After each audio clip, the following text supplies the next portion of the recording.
মঞ্চ আৰু ইস্কন আৰু আমাৰ জিলাৰ সম্পূৰ্ণ ধৰ্মীয় অনুষ্ঠান প্ৰতিষ্ঠানবিলাকৰ পৰা গোটেইখিনি ৰাইজ একত্ৰিত হৈ বাংলাদেশত হিন্দুৰ ওপৰত যি অত্যাচাৰ, লুণ্ঠন, হিংসা, নাৰীৰ ওপৰত অত্যাচাৰ যি বাংলাদেশত চলি আছে, বাংলাদেশ চৰকাৰে নীৰৱে সেইবিলাক চাই আছে।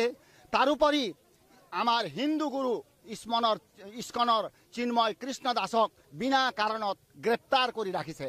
এই সকলোবিলাক কথাৰ প্ৰতিবাদ জনাই আজি আমি বিভিন্ন দল সংগঠনৰ মানুহবিলাকে ইয়াত আহি উপস্থিত হৈ প্ৰতিবাদ জনাইছোঁ যে বাংলাদেশ চৰকাৰে আমাক ভালকে থাকিবলৈ দিয়ক, বাংলাদেশতো ভাৰতৰ নিচিনাকৈ সুন্দৰকৈ হিন্দুবিলাকে থাকিবলৈ পাওক।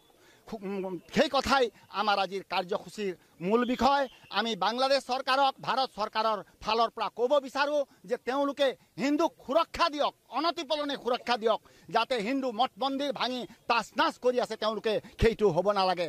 মৌলবাদীসকল আৰু বিভিন্ন হিংসা কাৰ্যকলাপত যুক্ত হোৱা লোকসকলক তেওঁলোকে দমন কৰি শান্তিপ্ৰিয় সমাজ এখন তাত গঠন কৰি হিন্দুসকল তাত জীয়াই থাকিবলৈ পাওক, সেইটোৱে আমাৰ আজিৰ প্ৰতিবাদৰ বিষয়।